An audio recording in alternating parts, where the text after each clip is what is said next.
Le Valais. Pays de tradition, de caractère.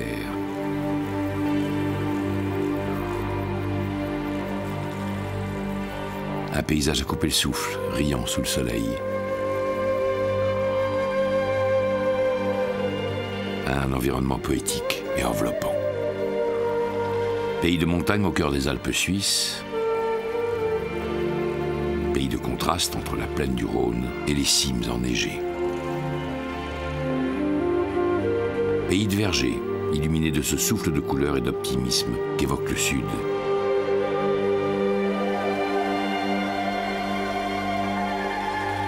Le Valais, c'est aussi le plus beau des livres d'images. Ici, la terre est propice à porter tous les rêves.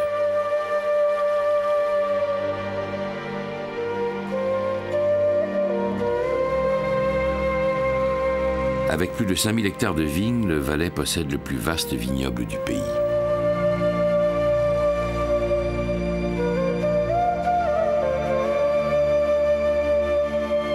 Près de 60 cépages différents, et non des moindres, ils sont cultivés à une altitude oscillant généralement entre 450 et 800 mètres.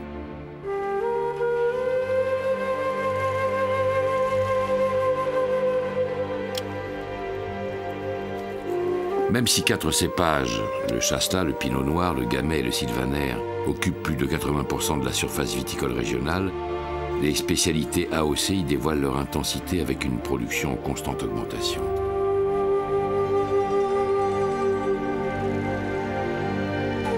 Ces vins nous transportent, nous racontent chaque fois une histoire magnifique, tout en nous emmenant ailleurs.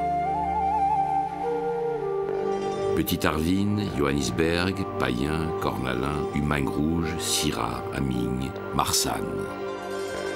Ils ont du tempérament, du panache, de la profondeur et de la classe. Chaque vin est une invitation au rêve.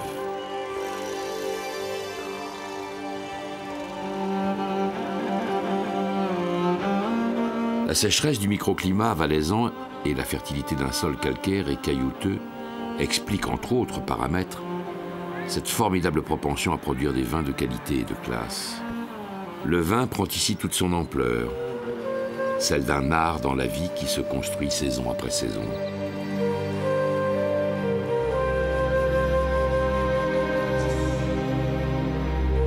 Le travail de la vigne est un art subtil, de longue haleine. Il nécessite compétence et expérience ainsi qu'une attention particulière. Chaque vigneron est le metteur en scène de la vigne qu'il élève.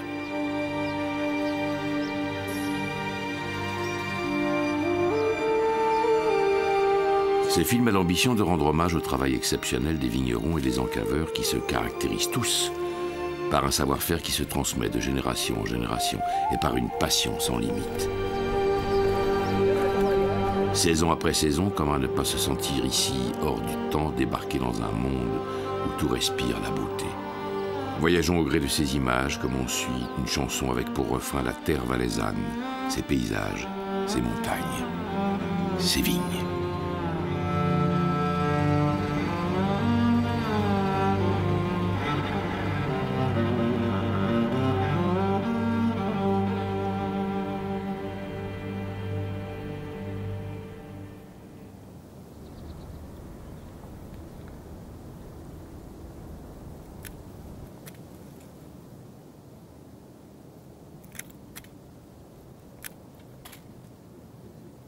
Une nouvelle rencontre avec la terre. Les températures sont fraîches. Les vieux murs, désormais dénudés, gardent leur sortilège. Une vaporeuse voilette hivernale et évanescente semble transformer le vignoble en un paysage endormi. Le vigneron songe déjà aux prochaines vendanges, mais le chemin sera long. Un travail de fourmi qui débute avec la taille.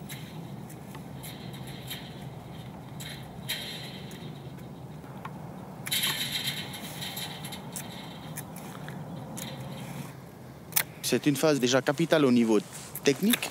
Donc c'est là qu'on va déjà déterminer une partie du potentiel de production de la vigne, où en fonction du cépage, du potentiel de production, on va faire un système de taille qui est plus long, exemple la Guyot, ou un système de taille plus court comme le cordon royal, ou un système plus traditionnel, le gobelet. On va laisser tomber au sol ces sarments qui petit à petit vont se décomposer pour former de l'humus, puis de la matière organique et enfin restituer des éléments minéraux qui vont servir au développement de la vigne, des cèpes qui sont en place. Vraiment, ça rentre dans le cadre d'une viticulture raisonnée. Dès qu'on donne un coup de sécateur sur le cep, on voit qu'il y a un petit sointement qui sort de la plaie de taille et on appelle ça communément la vigne pleure.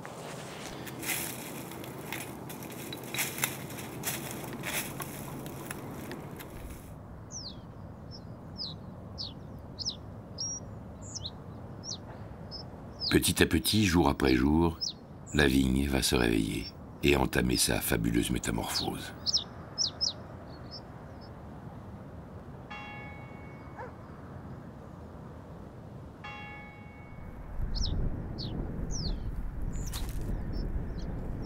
Un rayon de soleil réchauffe le vignoble qui s'anime. Les forces du printemps mènent l'assaut, ruinant ainsi les efforts de l'hiver. Voilà le bourgeon qui est près de s'ouvrir, près d'éclater. On va encore attendre quelques jours et c'est le stade le plus sensible maintenant aux dégâts de la boarmie. La chenille, en une nuit ou deux passages, peut complètement le raboter et à partir de là, eh bien, c'est tout le sarment qui disparaîtra.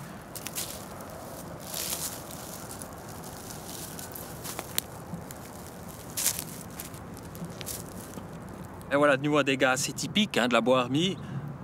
Elle a attaqué le bourgeon, elle a fait son trou. On a l'impression qu'elle va le vider là, comme un œuf à la coque. Ça, c'est le dégât typique de la boarmie. Et de nouveau, si on observe cette corne, eh bien, essayez de trouver l'intrus. Vous l'avez vu? Pas facile. Elle se cache, elle ressemble à une brindille, à une écorce de vigne. Elle se met là à l'abri de la prédation des oiseaux qui pourraient l'attaquer. Elle a sa stratégie à elle. Et si vous la remarquez bien, je peux la décoller ici et la voilà.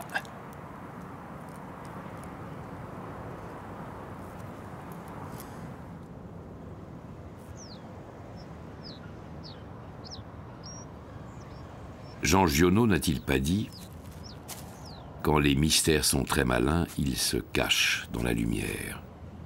Beaucoup de mystères rejoignent les grands points d'interrogation de la nature. Les vignerons savent la regarder et attendre quelque chose de mystérieux.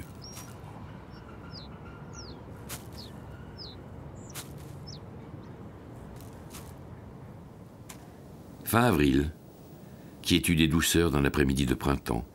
Le terrain s'est réchauffé, une période propice à la reconstitution d'une vigne.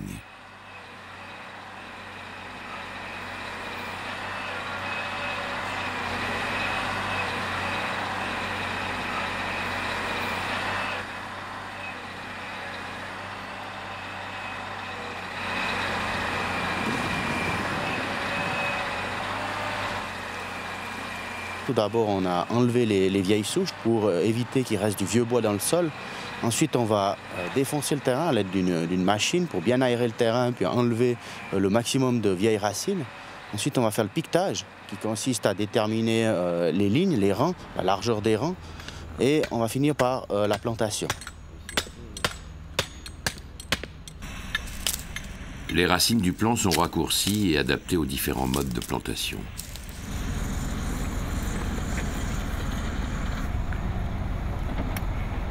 Un peu plus long, tu mouilles un peu plus. On voit bien le...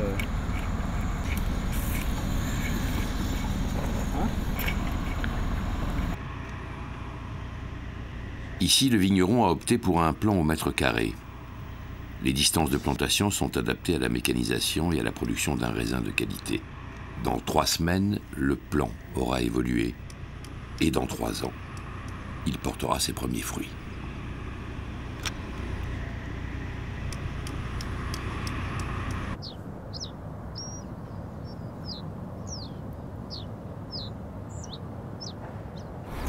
Débourgeonnage permet de choisir les bourgeons qui resteront sur le cep. Les bourgeons ont été répartis sur l'ensemble de la branche à fruits. Cette aération garantit un parfait épanouissement du raisin. Ça aura deux buts. Un, d'aérer la végétation, de répartir les bourgeons sur le cep, mais également, c'est un but comme limitation de récolte.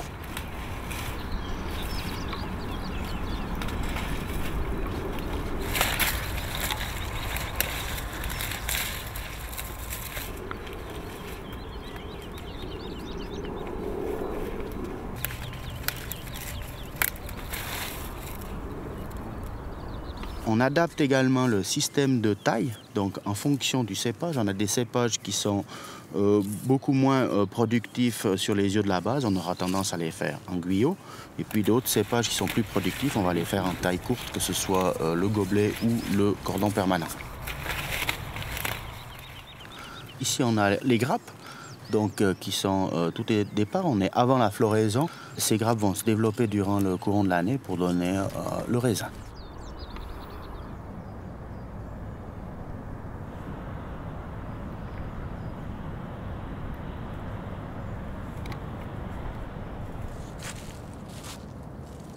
Le mois de mai orchestre un léger vent qui plane sur un paysage plutôt césanien, de vignobles et de vergers, bruissant de vie agréable.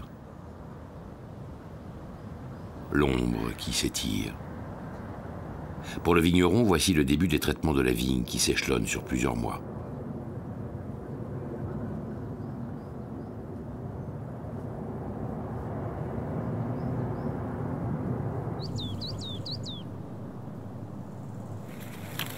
L'été est imminent.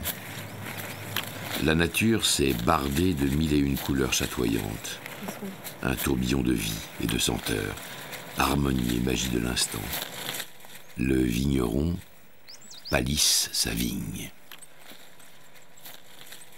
Ça veut dire qu'on va mettre donc les rameaux dans les fils de fer. Puis si on est dans une autre parcelle où on a du gobelet, on appelle l'opération attachée. Il est important de le faire au bon moment. Ça permet d'éviter la casse lorsqu'il y a de gros orages, de gros coups de vent. L'opération va se faire en deux fois. Donc on a une fois maintenant au début juin et puis une deuxième fois dans le deuxième fil qui se fera d'ici au 15-20 juin.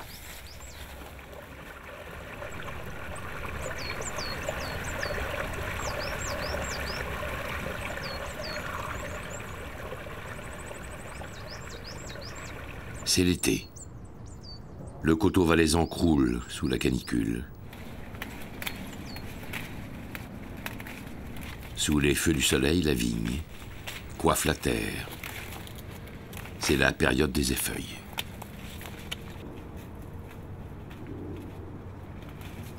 L'effeuillage s'adapte déjà en fonction des cépages. On va chercher à garder quelques feuilles dans la zone des grappes. Ce n'est pas souhaitable que le raisin soit totalement exposé au soleil.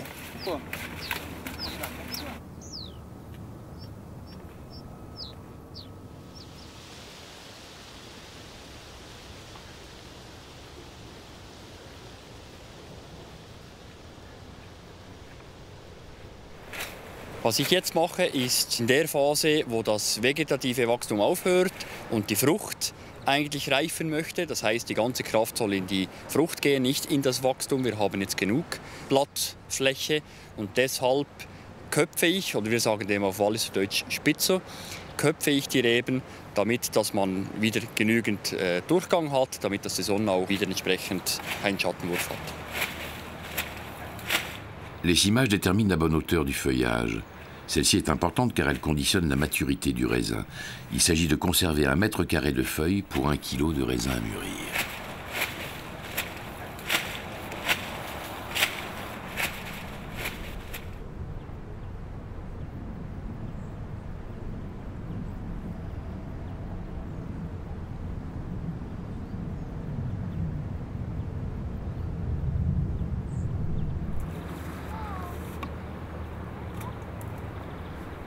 Lumière sur les coteaux, parfum des vieilles pierres, la nature est généreuse. Les fruits se font une place au soleil.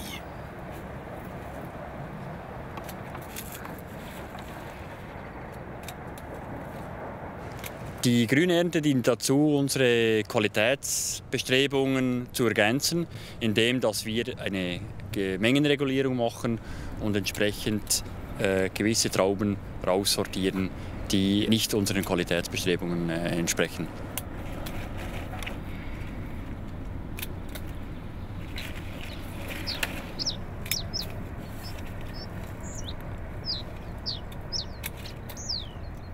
Beim Cornelin muss man darauf achten, dass man die Spitzen schneidet oder die Schultern der Trauben, weil diese eigentlich nie richtig reifen. Zudem muss man aufpassen, dass man diese Arbeiten nur macht, wenn es nicht zu heiß ist, weil wenn man die Trauben berührt bei heißem Wetter, dann faulen sie relativ schnell.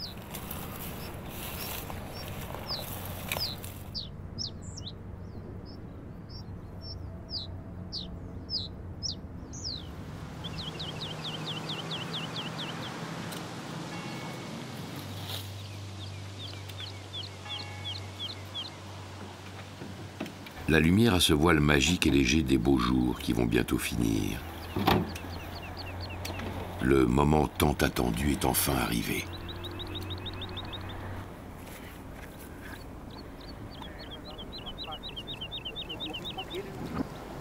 Voilà, une belle grappe du Maine blanche, bien équilibrée, toute belle dorée, regorgée de soleil et qui nous fait envie.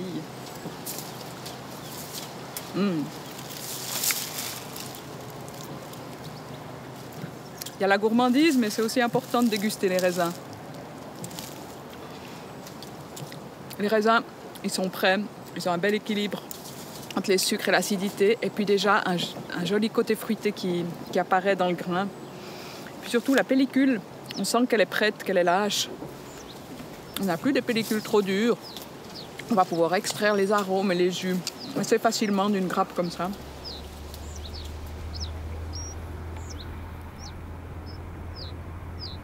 Pour nous, les vignerons en caveurs, c'est vrai que les vendanges, c'est pas complètement une fin. Oui, c'est une fête, c'est une fin en soi parce que l'année viticole est terminée, quand enfin on rentre ses raisins. Mais on a un début en cave et puis une nouvelle histoire qui commence, un nouveau travail qui commence en cave. Donc c'est toujours un petit peu particulier ce moment des vendanges dans ce sens-là.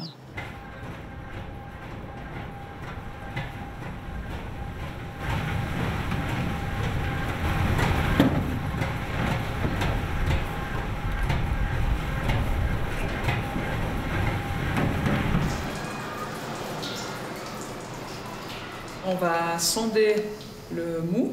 Donc, on est toujours avec l'humaine blanche. Je vais faire un sondage de l'humaine blanche, cette fois pas avec le réfractomètre, mais avec la sonde à mou, la vieille sonde à mou classique, qui va nous donner la teneur en sucre du mou. On récupère les jus en les faisant sortir lentement du pressoir. On déguste le mou, mais on fait aussi un contrôle du sucre avec la sonde à mou. Alors c'est le sondage ici. On peut voir, mais ça mousse un petit peu. Il faut attendre que la mousse se dépose. Voilà, alors...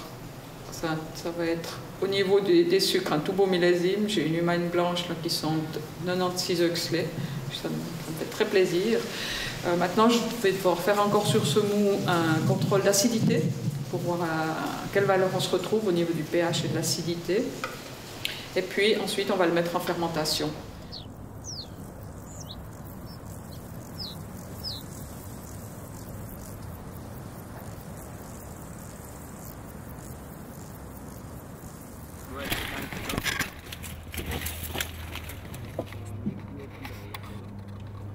Les vendanges.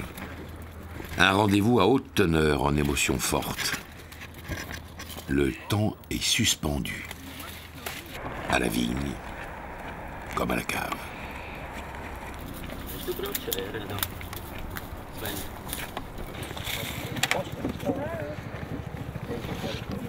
Es geht. Also es war ziemlich schwierig, den Erntenplan zu gestalten, weil die roten Rebsorten, die waren schon ziemlich weit fortgeschritten und die haben schon angefangen zu schrumpfen. Darum haben wir uns entschieden, noch ein wenig warten und wir haben 4 Wochen früher als letztes Jahr angefangen ernten.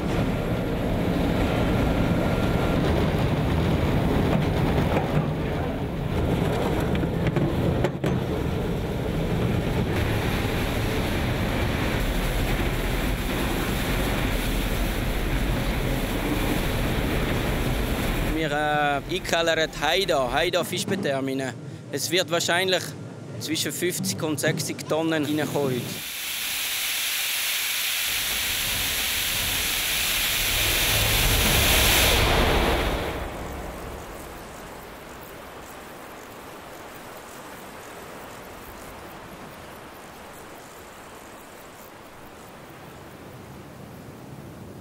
Rouge passion,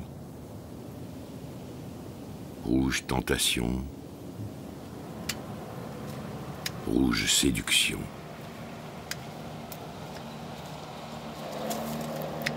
Un rouge si flamboyant où dansent des éclats de soleil immobiles. Émotion pure lors des vendanges de la Syrah.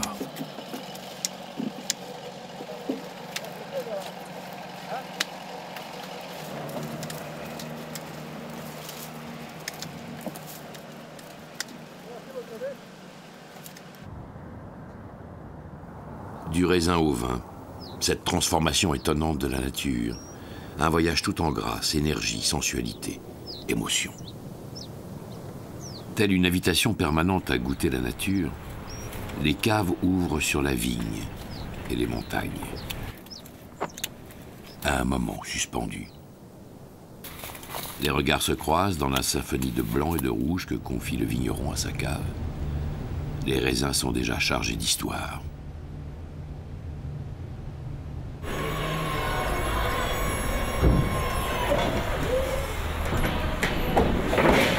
Nous sommes dans la station Palox de Noès. Ici, la vendange est prise en charge, pesée, sondée automatiquement par l'appareil qui est derrière moi et chargée directement dans les camions pour être acheminée sur Sion, où elle sera retriée dans un portique de tri automatique.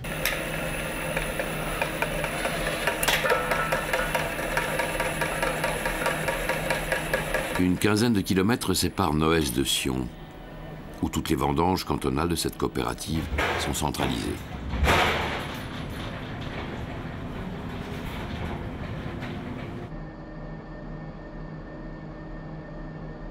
Ce fruit de la vendange est mis en œuvre dans les différentes cuveries qui se trouvent derrière moi. D'une part, pour les raisins rouges, la macération, processus qui s'étalait sur 10 jours, voire jusqu'à 1 mois, qui sert à extraire la couleur de la pellicule des raisins rouges.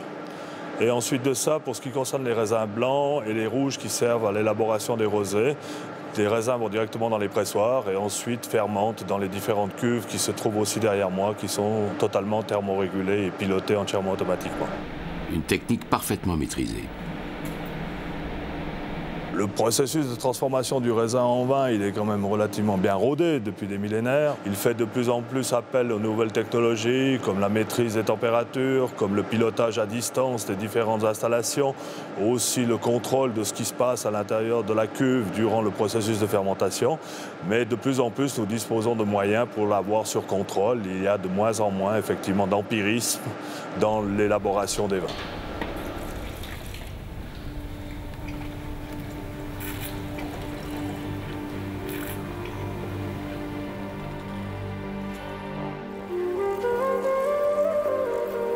La rencontre avec un vigneron nous rappelle qu'un verre de vin, ça n'est pas si simple. Il dépasse le temps et concerne tout ce qui nous entoure.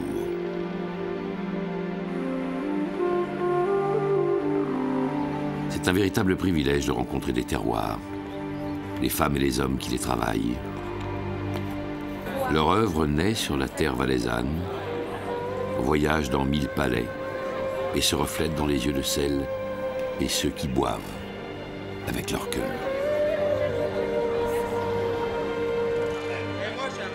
Des vins comme on les aime, profonds, intenses, passionnants.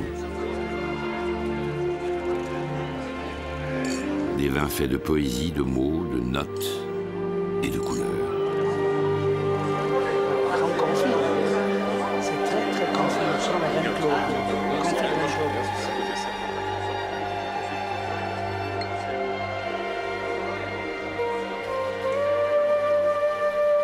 Il y a toujours de la magie dans une discussion avec un vigneron. Le vigneron est celui qui a soif, une vraie soif de vie, qui lui confère une ingéniosité unique. Les vignerons ne sont pas tous pareils.